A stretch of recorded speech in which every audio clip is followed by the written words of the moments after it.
Welcome to the Daily Devo. My name is Jeremy, and today I want to help you understand why you responded the way that you did.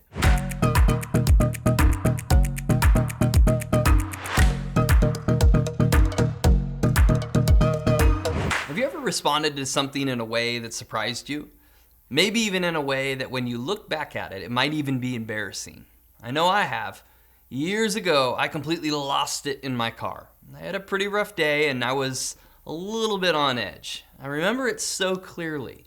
I was in my car sitting on the freeway in traffic, and sitting in traffic is one of the things I hate more than anything. It is such a waste of time. So here I am by myself on a road that is supposed to let you go at high speeds, and I'm going nowhere. Start and stop, start and stop, start and stop. And the more I thought about sitting in traffic, the angrier I got. And eventually this internal rage spilled over. I legit started screaming in my car and punching my steering wheel. It's all quite embarrassing now. Once I got it out of my system, I asked myself the question, what just happened? Why did I respond like that? And how do I stop that from ever happening again? Ecclesiastes shows us the folly of responding the way I did.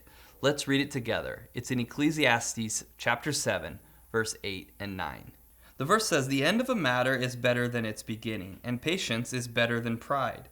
Do not be quickly provoked in your spirit, for anger resides in the lap of fools."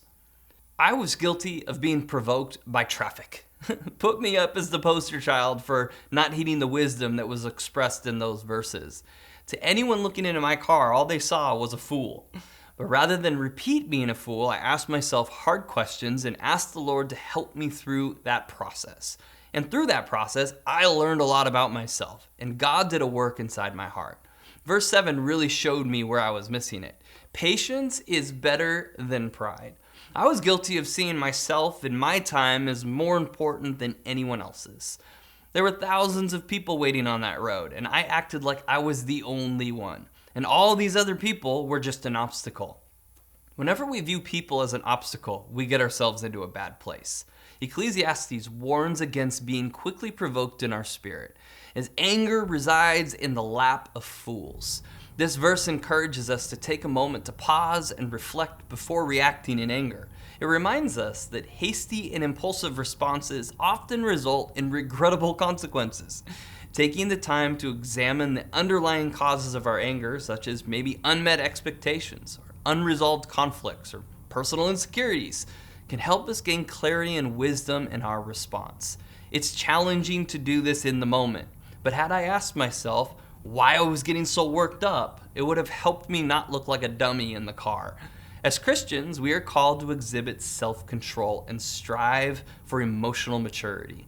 We're also reminded to follow the example of Jesus, who demonstrated patience, humility, and forgiveness even in the face of provocation and mistreatment. If we can get faster at catching ourselves sooner, it will save us from a lot of emotional pain. Rather than lashing out at your spouse, your kids, or your coworkers, ask yourself the question, why do I feel this way? You may not know, but recognize it's not because of others. It's your response to others. We say things like, these kids are driving me crazy. They may be a factor, but you are in charge of your emotions. Patience is something we practice. Thanks for joining us today on the Daily Devo.